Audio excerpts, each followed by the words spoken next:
ఏమంటే డబ్బులు అవసరానికి మనం వాడుకోవాలి, మన అవసరాలకు డబ్బు.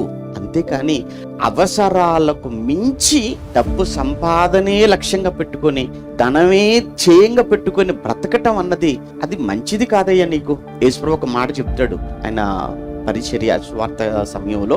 ఒకడు లోకమంతా సంపాదించుకున్నాడట, చివరికి తన ప్రాణాన్ని పోగొట్టుకున్నాడు, మనకి ఏమి ప్రయోజనం అని మాట్లాడతాడు. అంతే కదా, ఎంతరా అంత సంపాదించేసుకున్నాను, ఇంకేం లేదు, ఇక మిగిలిలేదు అంటాడు. కొన్ని అంతా సంపాదించుకున్నావు, నెక్స్ట్ ఏం చేస్తావు అనేటప్పటికీ గుండె ఆగిపోయింది. విషయం ఏంటంటే సంపాదించడానికి సంవత్సరాలు పడుతుందేమో కానీ సంపాదించిందంతా పోగొట్టుకోవడానికి ఒక్క క్షణం చాలు.